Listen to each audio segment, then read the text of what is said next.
From MTN, the Montana Television Network, this is Face the State. Welcome to Face the State. I'm Brandon Michaels. Winters in Montana can take us for a wild ride. Sometimes they're mild and dry.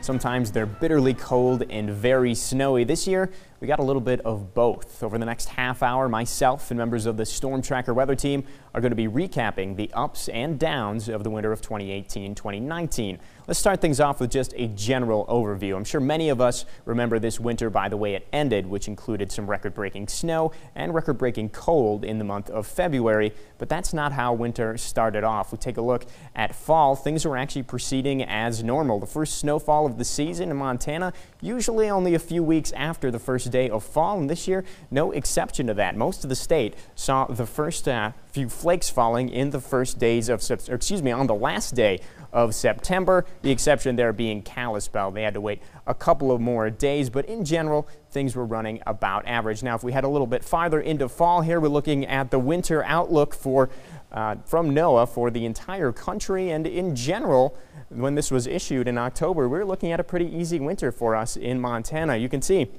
above average temperatures, and if we flip over to precipitation, pretty dry. Actually, a very good chance that we would be drier than normal. So overall, it was shaping up to be a pretty easy winter for us. Now, why were we thinking that would be the case? Well, we're going to be dealing with an El Nino, and you saw that there. That's a warmer body of water in the Pacific Ocean, and that tends to make some pretty big changes to kind of the global weather patterns. You see, the jet stream kind of gets pushed into Canada, and the farther that is to our north and east, it allows warmer air to move in. It also allows drier air to move in. I'll flip it back to kind of a normal year here. You can see that jet stream is quite a bit closer to us, and that is kind of the separator between the cold air and the warm air. So the farther that is away, generally the warmer we are. And that was a pretty decent prediction, at least for early in the season. December and January, we saw in general a big ridge in the jet stream, and that allows that warm air to lift up into Montana. We did see near average snowfall, but it was very warm. In fact, we regularly saw Chinook winds that warmed parts of the state into the 50s.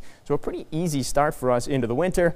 Of course, the complete opposite true as we head into the month of February. That jet stream dipped way down, and we saw lots and lots of cold spells, and we saw lots of snow as well as Arctic air spilled into the state. In fact, Montana, one of the hardest hit areas from that cold weather this winter. Now, we're just starting off with the general overview, but we're going to be diving a little bit more into detail with these temperature statistics. And for more on that, we'll go to meteorologist Casey Herman.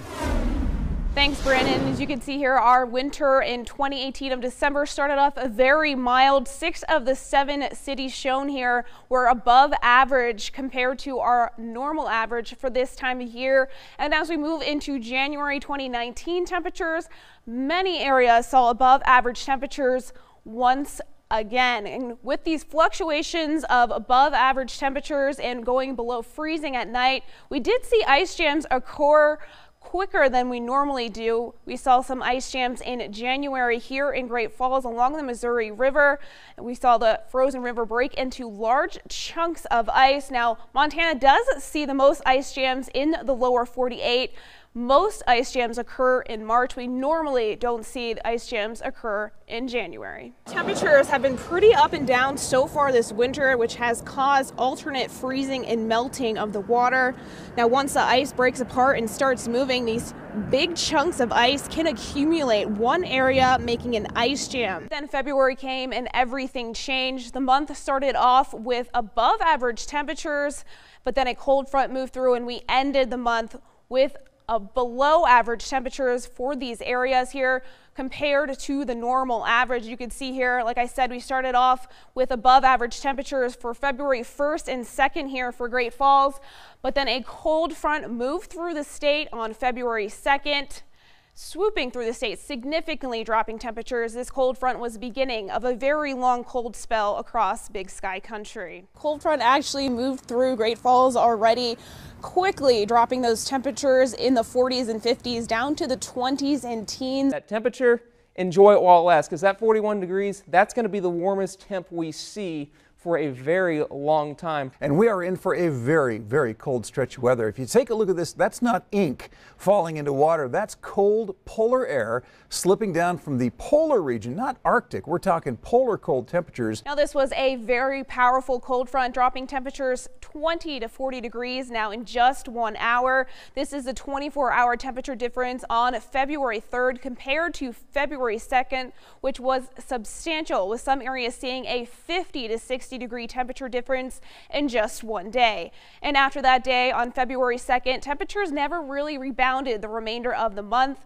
Many areas seeing consecutive below zero days with extremely dangerous wind chills impacting us statewide. That weather impacting schools throughout the area today. From school closures. Two Medicine Water Company is currently working on a water main break in Browning. To water main breaks. We just rotate through them all day long. Their dedication can be the difference between life and death for a newborn calf. To calving troubles. And for the first time in history. To even ski areas shutting down. Anything around -30, -35 wind chill or below. To one school superintendent in rural northeastern Montana calling off multiple times. I'd much rather go to school in June than go to a funeral in the winter. While another superintendent making the decision to keep schools open. If we close schools and parents still have to go to work, then parents have the added worry, and so do we, that there are unsupervised children in our community, and we know that at schools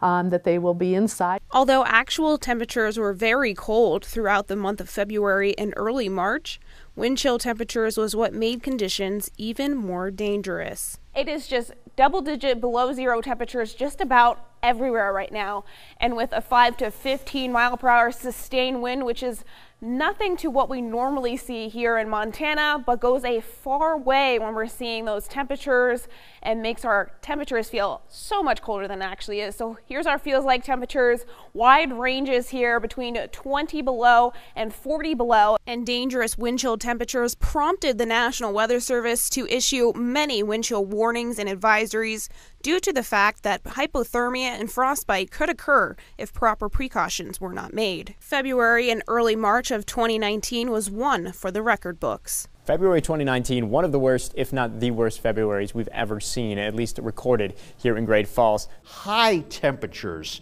well below zero. Some of these numbers will likely be record cold. Just goes to show how cold the month of February actually was. Great Falls, Havre, and Glasgow both finished second place coldest of all time. Once again, did not break the freezing mark today, so it is now officially a new record here in Great Falls. But February's weather rolled right into March. We were breaking records this weekend. March 3rd record lows set in Great Falls, tying the all-time official record March low of -32 set in March 10th, 1932. Many records were shattered late in the winter of 2018-2019, but also some areas in Montana in early March were recorded the coldest national low temperatures in the contiguous United States, meaning the state which borders touch. On March 2nd, a temperature of 38 below was recorded 25 miles north of Havre, and on March 3rd, a temperature of 44 below was recorded in Mosby. But we made it through the brutally cold temperature stretch, and now moving on to warmer thoughts as we are now in the spring season. Back to you, Brendan. Well, thank you, Casey. Of course, all that cold coming in February, that's when most of our snow came as well. That ended up being a historic month as far as snowfall. We saw lots of impacts from that, including roof collapses, avalanches, even a city that was trapped by snow. Meteorologist Elizabeth Copeland is going to be explaining the impacts of winter snow on the Treasure State. Thanks, Brandon. Like you were saying a little earlier, El Nino pattern was what we were tracking for winter's forecast. So initially, winter's outlook, like you were saying, drier than average conditions for all of Montana. And that's pretty much how it's set up for the first few months, at least, of winter. So going into December, we got some single-digit totals out there.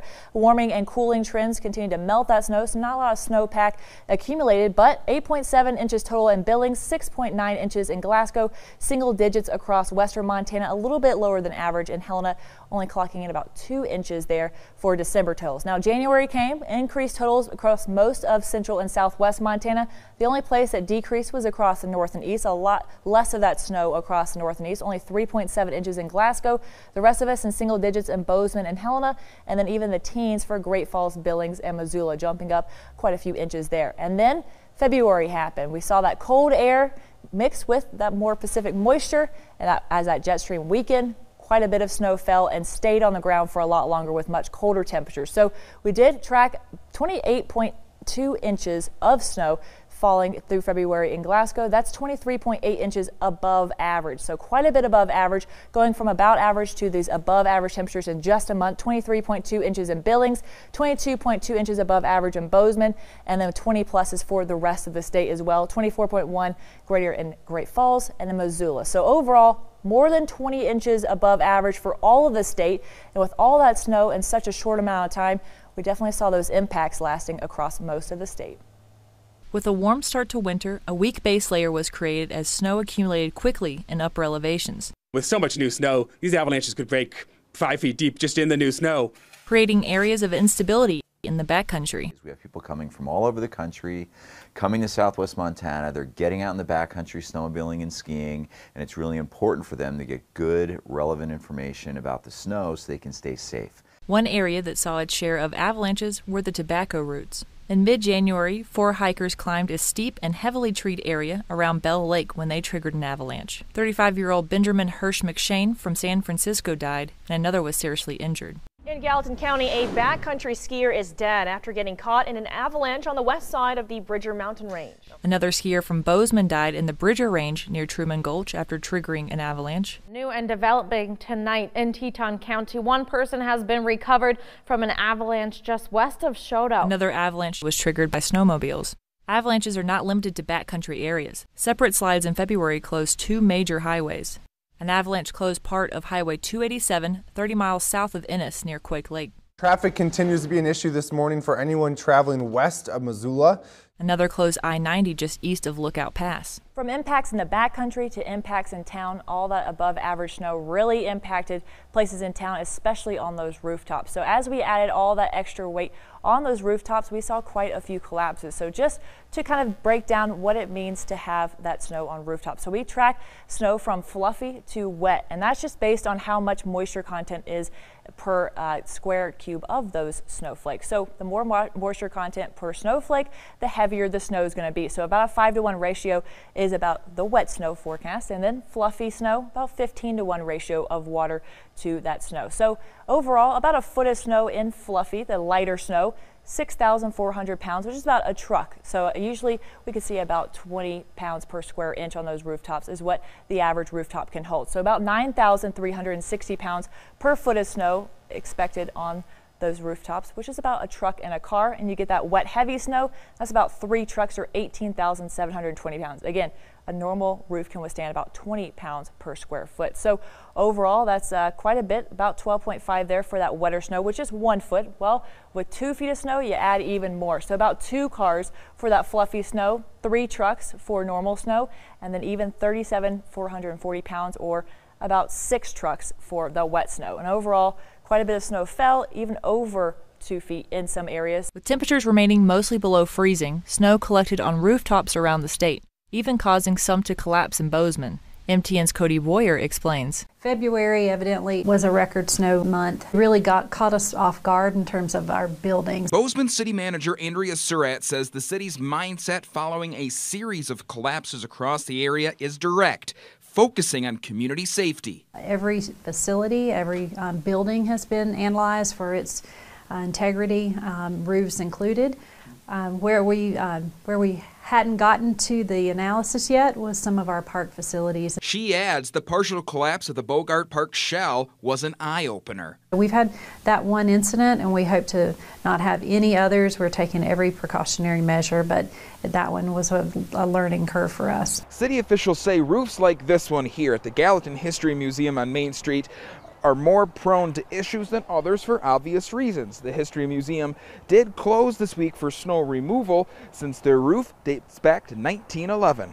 It's not just flat roofs, and we're learning that. So we're taking a holistic approach, looking at every facility. We have a a contract with an engineering firm. In our older buildings, they're really not designed to withstand those stresses. Lindsay Shack, architect and co-owner of Love Shack Architecture, says city code requires architects to build with snow as part of the equation, but record-setting conditions could still throw a curveball. Flat roofs work perfectly fine in snow country, but detailing is really critical. And people need to understand that we call them flat roofs, but none of them are flat. They need to be designed with about 1/4 inch per foot of slope. They need to have proper drainage. With an engineering firm at work to be ready for the future, the city manager says incidents like Bogart Park can be more easily prevented. We'd like to apologize for that facility in Bogart being not what it needed to be to withstand that snow, and we know what we need to do now. Bozeman wasn't the only area to have rooftops buckle under the weight. In Great Falls, 32.3 inches of snow were recorded during February. I think with all the flat roofs, and if you look around here, you can see several of them on some warehouses and everything, that if people don't start paying attention to their building, and if it doesn't warm up or the wind doesn't blow the snow off, a lot more people are going to be having problems. And with very little melting, a section of roof at the Salvation Army started sagging under the heavy snow.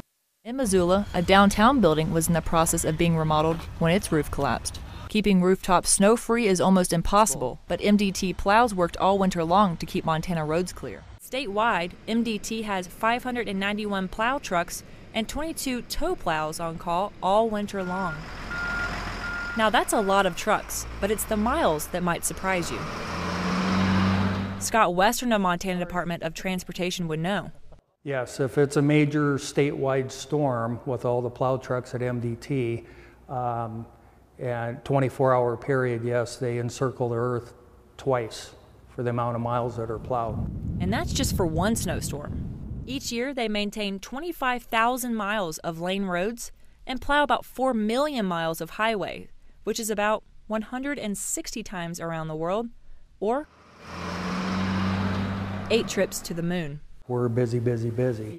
Montanans are no strangers to harsh winters, so having snow removal equipment is necessary. But sometimes, equipment fails, and that's when neighbors like this Dutton man step in to lend a helping hand. MTN's Elizabeth Transu shares his story.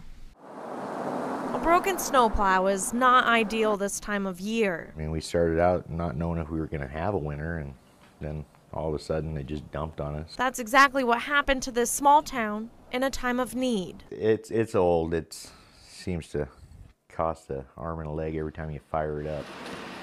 Local businesses, Mountain View Co-op and Campbell Aviation cleared the streets. It was really appreciated. But residents like Steve Wall keep the town of Dutton up and running. We should all volunteer in some way, and I just feel like it's important to help out my neighbors. The community of Dutton is probably one of the most giving and helpful communities I've ever seen, and we all pull together and help each other here when there's a need. And although many are thinking ahead to spring, I think it's just a fact of life. We live in the north, and we're going to get snow, and that's just the way it's going to be. So we'll just have to get through this winter. We're never prepared for more. I mean, but if it happens, and we'll deal with it. We're pretty resilient. We don't have a lot of, big resources or anything, so we make do with what we got, and we make it work. As we head into spring, more of that snow melt will continue, leading to more of those clear spaces across the SNOWPACK map here. So we'll see a lot more of that melting, a lot more of that clear ground, as until we do it all over again next winter. Back to you, Brandon. Thanks, Elizabeth. By now, we've shown you an in-depth look at both the cold and the snow that we dealt with this winter, especially in the month of February. At this point in the show, we're going to give you a look at how those harsh conditions in February impacted Montana's leading industry, that being agriculture. Whether it was Montana's native people or the homesteaders who willingly took on Mother Nature, I don't know how they did it. I really don't know how they lived out here. The need and demand for agriculture built and cultivated a way of life that no matter what the conditions, they had to find a way to survive and thrive in Montana's harsh elements. And this past February wasn't anything to write off as an ordinary winter month. Montana's farmers and ranchers felt the impact on every aspect of their lives. The cold temperatures and the snow sort of came a little later in the winter, came right in the time period when people were calving, so people have issues with frozen ears, frozen tails, just having to work and deal with cattle in deep snow, having to clear snow to create places to calve and feed. Those have been the primary impacts we've heard about so far. This is what makes or breaks us, and our calves are the most important thing. We just got to make sure we have healthy calves that are alive and stay healthy. January in some parts of the state would have been a great month for calving. We didn't have as extreme cold. We didn't have as much snow yet. And here in March, and February and March is when we seem to have been hit the hardest. And so I think that's the challenge, is people have pushed their schedules later, or many people have pushed their schedules later, trying to find better weather, better conditions to do it in. And Mother Nature has sort of worked the opposite way, at least this year. And it wasn't just ranchers battling the elements this past February. Montana's farmers were also hit hard. Our soil temperatures over the winter under the snow got down to about 22 degrees in that top 2 to 4 inches, and we froze to 40 inches this year. Well, last winter, even as cold as we had snow cover through quite a bit of that, and so it didn't freeze to 40 inches. This year it did, and we didn't have snow cover near as long. We really never started our snow cover until about the 1st of February. And I think we're pretty lucky just to get it at that point when the temperatures really started to turn cold, so it helped insulate some of these plants. And so we'll just have to see when they break dormancy as to what it's gonna look like. Despite the record low temperatures and long-lasting snowpack, the month of February wasn't all bad for agriculture. The snow helped to blanket the soil, in turn giving crops like winter wheat a bit of protection from the freezing cold. And according to the USDA, snow protectiveness in February was a bit behind last year, but nonetheless still provided some much-needed protection. 28% was rated at excellent. That's behind last year's 45%.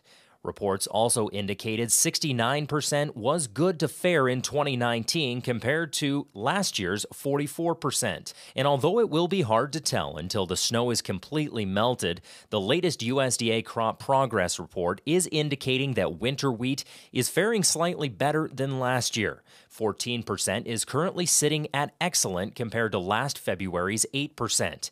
In the good to fair section, 2019 is looking to sit at 84%, whereas last year was at 87%. That snowpack was actually quite beneficial with respect to temperatures and insulating the ground, insulating our crops. Another aspect to take a look at when it comes to agricultural impacts from the month of February is how the snow and cold has affected insects. Now you might be thinking, how could anything survive a month of below freezing temperatures, right? Well, a lot of it depends on the insect species. Any kind of delay in plants to grow, because the plant needs to grow and produce flowers, because the insects need to feed on the flowers for nectar before egg laying. If the plant does grow a bit slower, it can have an impact on certain insects. However, some of these pests are pretty well adapted to Montana winters, no matter how harsh they are. Last year we had some strong winters too. So sawflies are very abundant in some places, big sandy, and so instead of, we all expected that it will go less, but we had a high infestation of the sawfly. Although we're not dealing with quite as impressive of a snowpack as last year, the moisture is going to have its impacts as we look forward into spring, both good and bad for agriculture. You know, moisture is one of the key important role for not only insects, even for the plants too. They need moisture. The insects, for example, they need a moisture. If it is a dry, probably that will kill the insects. So they need a moisture and for emergence, because they have to break their diapassing and the wall, and they have to come out and they feed on the plants. The take-home message is yes, the cold in February did have an impact on some insects. However, others will more than likely thrive with the increase in moisture. By now, I hope that you have a pretty solid understanding of the month of February and its impacts on agriculture throughout Montana. But now we must shift our attention slightly and look at the lingering effects of the month of February. Things like frozen soil and long-lasting snowpack. Looking forward, I mean, obviously we still have a lot of moisture, and it's Montana, so we have cold temperature. We're not really done with snow until May. course, we'll start dealing with higher elevations. I think at this time of year we begin to worry about the melt and how fast that water begins to move off of the elevations and move down. Also ice jams in the rivers and creeks. Flooding, wet, mud, those are the issues I think that we worry about more for the spring. So keep an eye to the sky this spring and your STORMTracker weather app handy, because we all know there's no such thing as normal weather here in the Treasure State. I'm Jason Laird with the Montana Ag Network, and there's a look at the month of February and its impact on Montana's leading industry. Well, thanks, Jason. Winter now officially over. It's definitely at times started to feel like spring, but that doesn't mean we're completely done with winter weather. In fact, we generally see our last snowfall sometime between April and May, so there's still time to see some snowflakes. And there's also another way that we see the lingering effects of winter as we head into spring, and that is flooding. Now, one type of flooding that's driven directly by winter weather is ice jams, and this brutally cold winter allowed many of rivers all across the state to freeze over, and as the ice melts, it breaks apart and dams up, causing water levels to rise. And when those jams break apart, they can send huge rushes of water downstream, and I've actually already seen quite a bit of ice jam flooding, even in the winter, across the state. Now, ice jams are not the only way winter weather impacts flooding in the spring. Obviously, all the snow that falls will eventually melt and turn into water, and all that water has to flow somewhere, and it ends up in the many rivers and streams across the Treasure State, and that causes those waterways to swell up and at times flood. And after near-record snowfall to close out the winter, flooding definitely on the mind of many in Montana, especially given the widespread flooding we dealt with after the historic winter last year. Now, to get a better idea of what to expect in terms of potential flooding for this year, I spoke with Aaron Peters, a hydrologist at the National Weather Service, to see whether or not he's expecting a repeat of last year. Water is one of Montana's most precious resources, but as we know, too much of a good thing can be a bad thing. Just look at last year, when we dealt with widespread spring flooding. Fortunately, this year isn't shaping up to be quite as bad. Compared to last year, we're looking a lot better. Last year at this time, we were 150 to 200% of average for mountain snowpack. And right now, I think our highest basin is like 115, 120%. Given our record-setting February, it may come as a surprise that this year's mountain snowpack isn't all that high. Winter didn't really start till the first week of February. And while we did have record precip in February, all it really did was bring us back up to normal.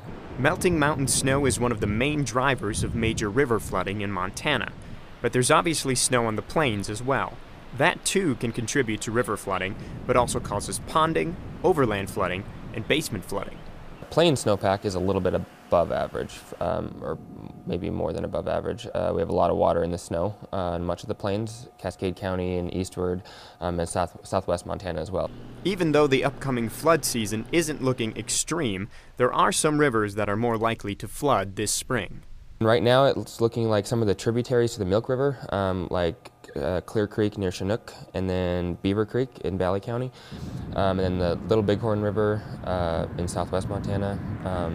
The Shields River as well might have some minor flooding. The weather going forward will also have a huge impact on flood potential.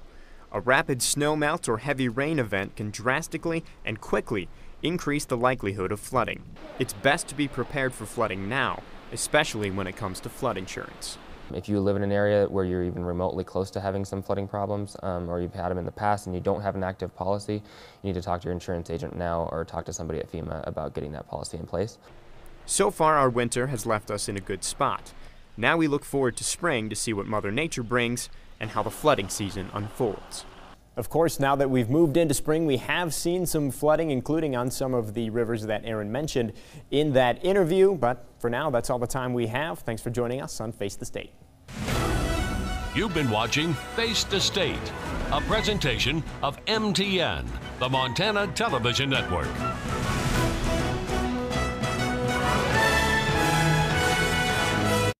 We all have